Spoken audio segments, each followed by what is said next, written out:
আমরা আয়নাগর কি জিনিস সেটা জানি না, দেখিও নাই।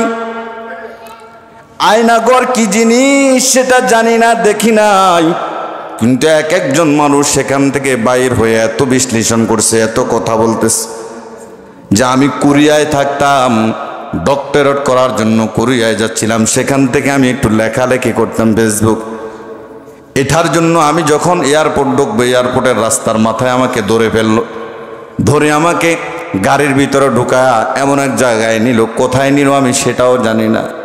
আমার উপর এত অত্যাচার, এত নির্যাতন, এত নিপীড়ন। আমার পরিবার তো মনে করেছে দুইটাই ফ্ল্যাট, আমি দুইটাই চলে যাব। পরিবার যখন ফোন দিচ্ছে দুইটাই, আর ফোন ঢোকে না, ফোনগুলো ব্যস্ত দেখা। এখন স্বামীর জন্য স্ত্রীর কান্না, তার ভাইয়ের কান্না, তার মায়ের কান্না, তার পরিবারের কান্না। কত মানুষকে আপনি কাঁদিয়েছেন, কত মানুষ।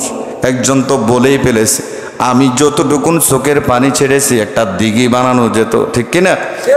বলেছি আমি এই আয়নাগরে থেকে যতটুকুন চোখের পানি জড়িয়েছি, এই গামছাটা দিয়ে চোখের পানি মুছেছি, মনে হয় যেন একটা দিঘি হয়ে যেত।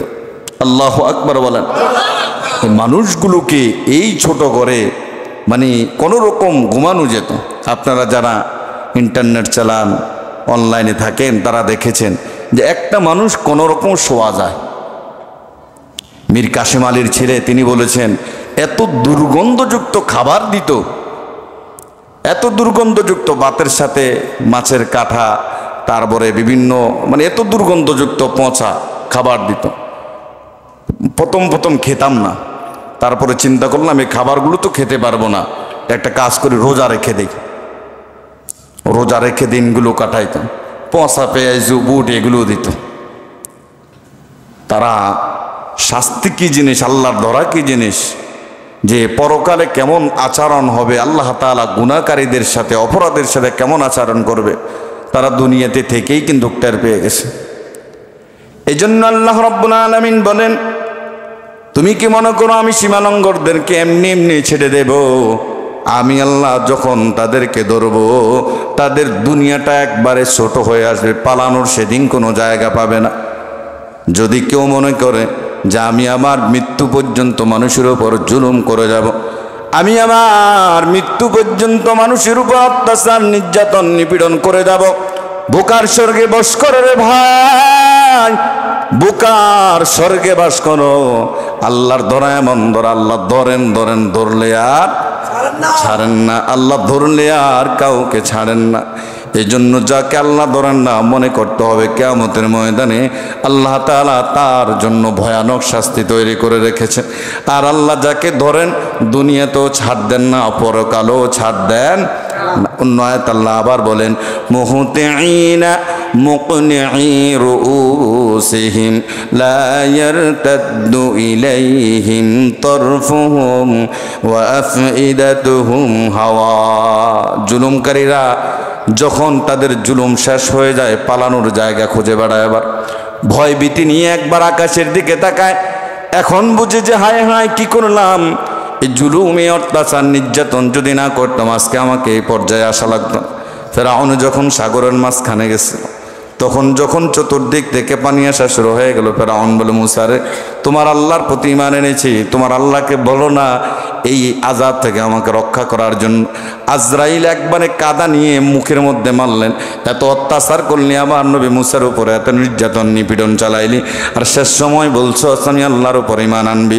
সুতরাং নির্যাতনকারীরা, নিপীড়নকারীরা, যারা মানুষের উপরে জুলুম করে, মানুষের উপর অত্যাচার করে, এমন সময় আসে পালানোর জায়গা খুঁজে পায় না, পালাতে গিয়ে একবার আসমানের দিকে তাকায়, আবার ছুটাছুটি করে থাকে, একবার আসমানের দিকে তাকায়, আবার নিজের ভুলগুলো নিজেই স্বীকার করে নেয় যে তখন আর কোনো লাভ হবে, তখন তো কোনো লাভ হবে না, স্বীকার করে কি লাভ, নিজে নিজে তখন স্বীকার করে, নিজে নিজে তখন স্বীকার করে।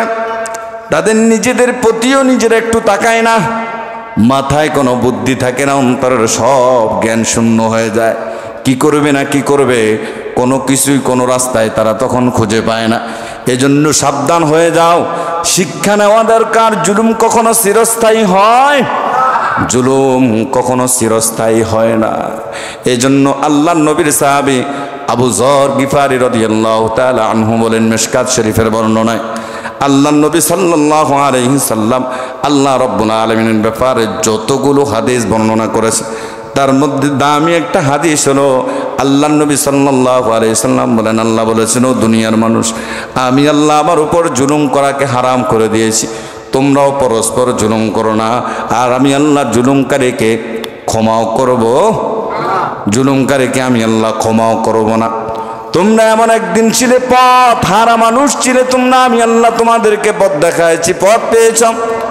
সুতরাং হকের পথে চাও, আমি আল্লাহ তোমাদেরকে সঠিক পথটা দেখায় দেব, যেই পথে রয়েছে কি জান্নাত, যে পথে কি রয়েছে জান্নাত। জান্নাতের পথ চাও, আমি আল্লাহ তোমাদেরকে জান্নাতের পথ দেখায় দেব। তোমরা ছিলে ক্ষুধার্ত, আমি আল্লাহ যাকে খাবার দিই সে খাবার পায়, সুতরাং আমি আল্লাহর কাছে খাবার চাও। তোমরা ছিলে বস্ত্রহীন, তোমাদের কোনো পোশাক ছিল না, কিন্তু আমি আল্লাহ যাকে পোশাক পরাই সে কেবল পোশাক পরে, সুতরাং তোমরা আমি আল্লাহর কাছে পোশাক চাও। তোমরা দুনিয়াতে যত মানুষ জিন ইনসান সহ আমি আল্লাহর সামান্য ক্ষতিও করতে পারবে না চেষ্টা করলে। আমার যত রাজত্ব, যত ক্ষমতা, দুনিয়ার সব মানুষ জিন ইনসান মিলে যদি আমি আল্লাহর ক্ষতি করার চেষ্টা করো, যারা পরিমাণ আমি আল্লাহর ক্ষতি করতে পারবে না।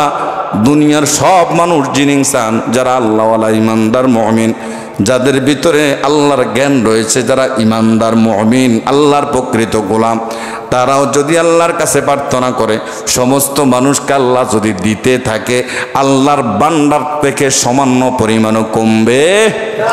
উদাহরণস্বরূপ আল্লাহর নবী বলেন, সাগরের মাঝখানে একটা সুই যদি ফেলে দেওয়া হয়, ওই সাগরের মাঝখান থেকে সুইটা তুললে সুইয়ের সাথে যতটুকুন পানি আসবে তার সামান্যতম সম্পদ আমি আল্লাহর রাজত্ব থেকে কমবে না।